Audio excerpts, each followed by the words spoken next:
if he goes to hell. I hope not. And I hope that he got saved. I don't know. But Rick, actually, till the day he died, he was concerned about Foster.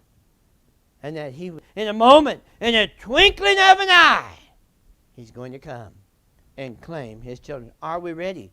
Are we telling others that he's not only coming, but that he's coming again? But this woman had heard that Jesus was, and think about it, no doubt she'd heard how he had cast demons out of other people.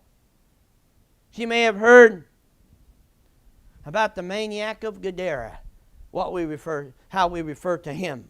When he'd gone over to the country of the Gadarenes, and he healed the man who was possessed of a legion of devils. A legion. And no doubt she thought, well, if he can deliver that man from a legion of devils, surely he can deliver my daughter from the grip of one. It's because of faith and because of hope that had been sparked in her heart. And she decided it was worth every effort to see Jesus. Would that people would try to get to Jesus like that nowadays. Would that people would come. You know, it'd be nice if people would just flock to our churches and they would just come and say, what must I do to be saved? Now, we know it's not that way.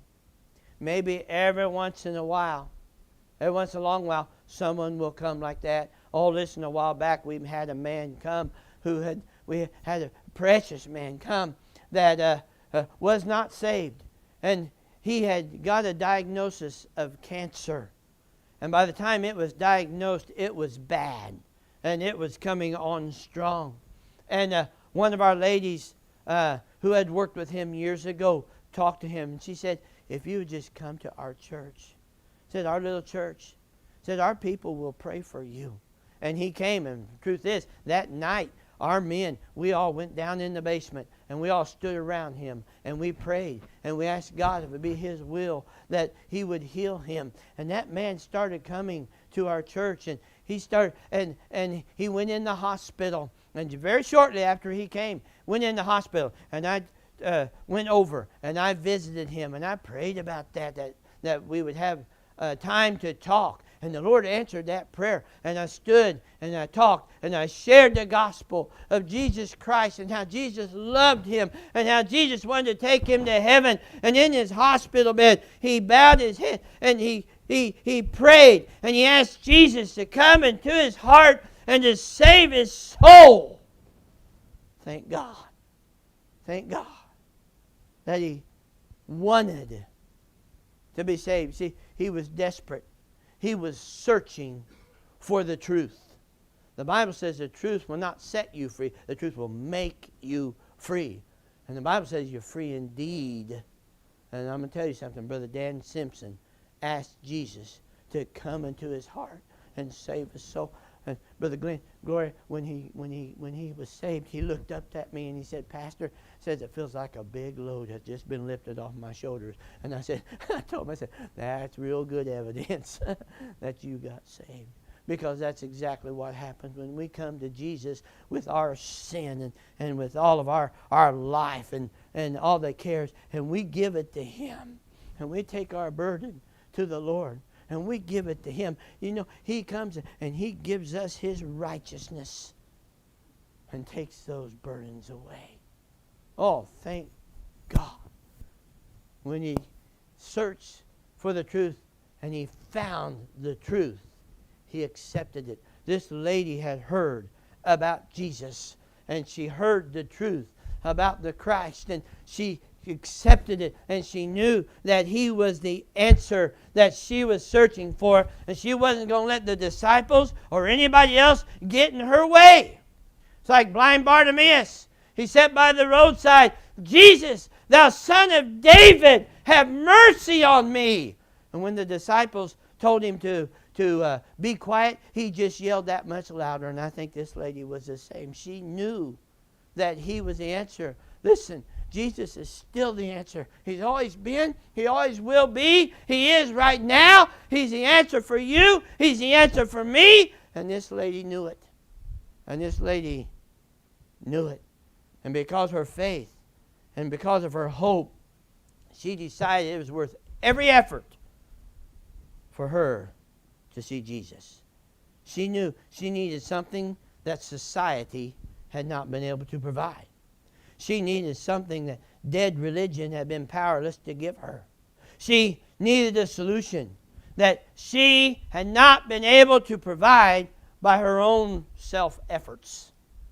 Not by works of righteousness which we have done, but according to His mercy. The Bible says He saved us. She was desperate. She was desperate. And she knew this: Jesus was her only hope. There's a song that says the world will try to satisfy that longing in your heart. You can search the whole world o'er, but you'll be just as before. You'll never find true satisfaction until you found the Lord, for only Jesus can really satisfy your soul. Oh, friend, listen. Only Jesus can satisfy your soul. This lady knew it. She knew that Jesus was her only hope. He wasn't the last resort. He was the only resort. Listen, you may be trying everything else, and you may be trying to be good, and you may be trying your own self-effort and your own works. But listen, only Jesus can satisfy your soul. It's only Him. Only He can cleanse and make you whole. He'll give you peace you never knew. Sweet love and joy and heaven too. The song says, for only Jesus can really satisfy your soul. She was desperate, and she knew Jesus was her only hope. Her need became greater than her pride. And you listen to me, when your need becomes greater than your pride, when you're looking face in the death, let me say, I got it backwards. When you're looking death in the face, and listen, you realize that you can't do anything else. Jesus is the answer. I hope you don't wait that long. But if you do, Jesus is still the answer. And this lady knew that child was possessed. I don't know your need, but I'm going to tell you something. A crumb from the Master's hand is more